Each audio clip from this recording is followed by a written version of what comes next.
Now, there's talk that there could be a 4-day week coming. According to reports, full-time workers could be given the right to ask their bosses for one. Currently, the average working week for full-time employees is 36.6 hours. Employees have the right to request flexible working, but companies have no obligation to agree. The Education Minister, Baroness Smith, says flexible working would enable fewer days to be worked through compressed hours. Well, a second pilot of a 4-day week is scheduled this autumn. Well, it's a pretty contentious issue. There's some campaigners for the 4-day week and small business owners disagree about it. We've worked with kind of hundreds of companies across the UK in the private sector. That's been a reduction of hours that we've seen. So companies have been reducing their hours, maintaining pay. And as a result, we've seen it's been a win-win for both workers and employers. We've seen productivity being maintained and then the well-being of workers improving, better work-life balance for everyone, and that being passed on back to the workplace. There's lots of sectors where this just isn't feasible, particularly if you're consumer facing, retail, hospitality. They can't simply close a day and they can't pay their staff for 4 days, for 5 days, and just have them working for 4 days when they've got to stay open. They'd end up hiring more staff, and we're particularly at the moment, we know the last few years have been really hard for small and medium businesses. Well, let's bring in our political correspondent, Matthew Thompson, for more on this. Matthew, afternoon to you. So I guess this has been sort of received on either side of this debate as one would expect it. Is the government going to push this through?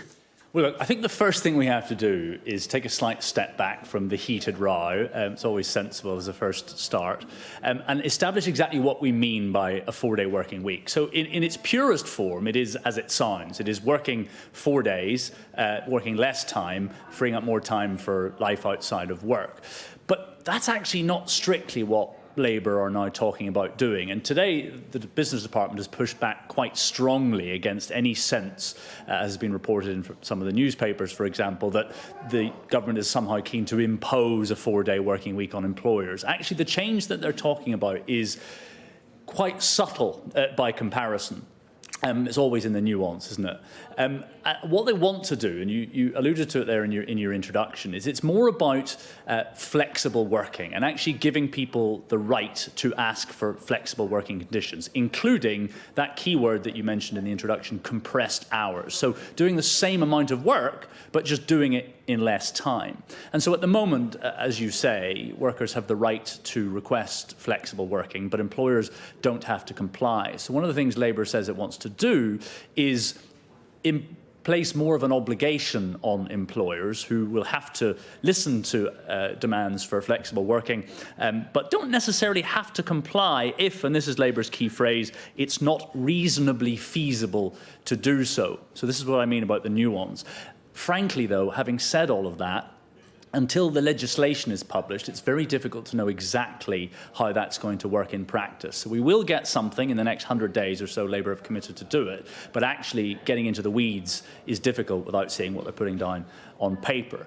The politics of this is different, though. The Conservatives have clearly got an interest in painting Labour as in the pockets of the union barons. They've been doing so recently after the various pay settlements with public sector workers, with doctors, with train drivers and the like. And Kevin Hollinrake, the Tories' shadow business secretary, is quoted in the Telegraph today saying that despite warning after warning from industry, Angela Rayner is pressing ahead with her French-style union laws that will make doing business more expensive in the UK. And that's clearly the angle they're pushing. Labour pushing firmly back on that, saying that their plan for making work pay is a growth-based strategy and that it's more about, as I say, in the practicalities of tweaks, more subtle tweaks to the rights to ask for flexible working than any kind of top-down imposition of a 4-day working week.